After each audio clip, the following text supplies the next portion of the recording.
因为这首歌叫《刚有风在吹》嘛，对，有风在吹嘛，其实是希望让传达一个讯息，就是说，我们都知道生活当中有很多的困难，然后每个人都要知足，要乐观，然后要快乐，但是每个人遇到的痛苦、遇到的事情都是不一样的，就像是同一阵风，每个人感受都不同一样。里面的很重要的就是，刚有风在吹，你的眼泪是为什么？你也把赛事为虾回。当我终于理解的时候，那我们就一起等风停歇。逼到你真的很想说，你在说那个声音，我不知道会是什么，没有关系，你一直憋到你真的想讲，因为当你憋着真的想讲的时候，眼泪会自然的流下来，而不是我要哭，是我要忍住不哭，我没有想要哭，所以那一刻你就一直 hold 住，大家都等你，没有问题，你真的很想的时候，那是最重要的一个。OK， 好。我有一个朋友跟我讲了，我觉得蛮酷的。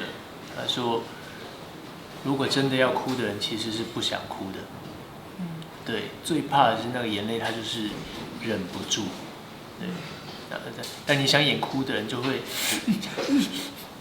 一直很想要，好像对，其实它只是一种表达，甚至因为他今天要表达的是有一点抑郁，对啊，好像坐在那湖边一辈子，没有人听得懂。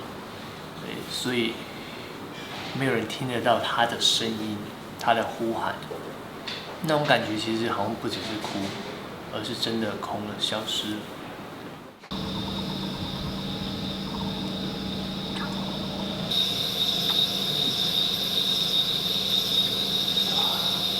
接特写，对，你想要看到希望，对。你希望有一个人在等你，他是唯一会给你笑容的人。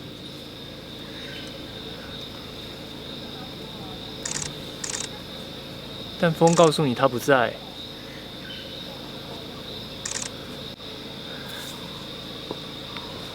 OK， 好卡。今天还一边倒一倒之后，然后自己又跑去弹吉他，然后开始对嘴，然后又转过来。别把塞进回销毁，笑容可以假装，眼泪却不说谎。原来真正的苦痛没有选项。花公公。